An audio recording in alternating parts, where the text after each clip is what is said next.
Exactly a year ago, I conducted the same interview where my guest predicted that a guy named Donald Trump would not only win the primary, but win the presidency. I thought he was crazy. Turned out he wasn't, so we're going to ask for some more predictions today. I'm Jack Otter, editor of Barron's.com. I'm here with Jeffrey Gundlach, the founder of DoubleLine Asset Management. So let's talk first about your big picture view of the markets in 2017. What are the major forces that you see acting on the markets? Fiscal stimulus is probably the order of the day, not just in the United States, but importantly in the United States. And it's going to be very interesting to see how that develops, because fiscal stimulus can add to GDP if it's done in a value-added kind of way. It can also kind of just go into a rat hole like it did back in 08-09. And build the deficit. And build the deficit and create no real movement in jobs or the economy. My guess is that with infrastructure build-out, which I think Trump will kind of trade. I think he's going to give the Republican Party tax cuts that they've been looking for a long time, and in exchange for some little bit of room on deficit expansion through infrastructure building. That should help GDP a little bit. And do you think that we'll have enough growth to offset the damage done by yet more national debt, or what's your view? Well, the national debt is a structural problem longer term, and this will make it much worse as time goes by. It's bad already as a base case. But in the short term, it's kind of like drinking a whole bunch of coffee. It might get you going at first. It's not going to make for a great afternoon, but it makes your morning better. I think we might see GDP pick up in 2017 based on fiscal stimulus. So looking around the globe, what do you see in the rest of the world? We've got negative interest rates in some countries. That can't continue for too long. Yeah, less and less. I mean, the longer-term bonds in Japan and Germany are no longer negative, and I think that the positive rates will start to move further down the yield curve.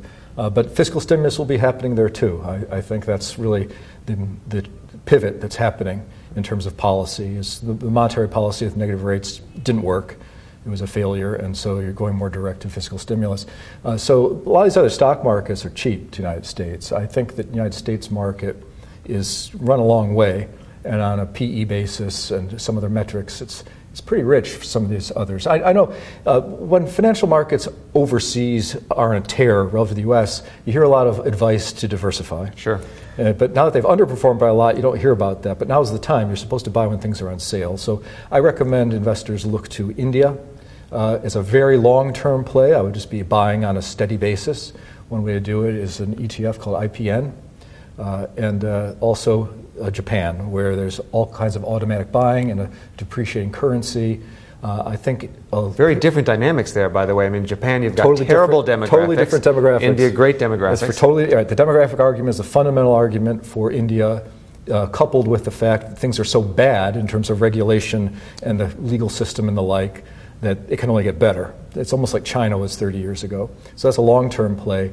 Japan for the shorter term because of the depreciating yen and also the automatic buying that's going on. And it's cheap relative to the United States. And frankly, it's been performing quite well. And what's the best way to invest there? Do you hedge the currency there? I hedge the currency because part of the thesis is a depreciating yen. I believe that the yen over a long-term horizon, I don't mean this year, will hit 200 versus the dollar, and it's at about 118 today. Now, some other forces you're talking about sound inflationary. Yeah, I mean, I think that the inflation expectations got to an absurd level in the middle of 2016, where it was basically built into the bond market that inflation would be 1.5% roughly each and every year for the next 30 years. That kind of thinking is born of many, many years of stable inflation. And I think inflation is already moving up. There's many indicators that show stronger inflationary pressure, wages among them, but also broad measures of future inflation. The ECRI, Future Inflation Gauge Index, has moved up very substantially in the last 12 months. The price stats data from the internet is going up quickly. So I think nominal GDP is going to go up, and that will put further upward pressure in 2017 on bond yields.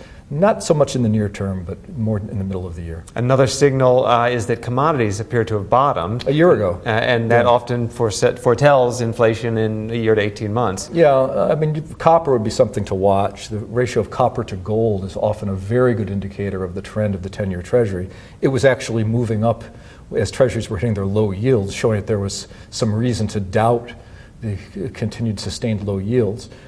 Copper moving up. It hasn't gone up tremendously, but oil clearly has doubled over the last year. And commodities, I think, bottomed a year ago relative to this cycle. So you think hard assets might be a good investment? Yes, I think, for example, just to put it simply, I do like gold as a way of diversifying a portfolio. It's unloved. It's been humiliated. I say, buy humiliation, sell hubris. And if you go on a financial show and talk about gold, you almost get laughed off the stage. So it's probably, okay, I'm long gold. That sounds like a good time. When they're laughing at it, it's a good time to buy. You also have a closed-end fund that you like. Barron's has been recommending closed-end funds.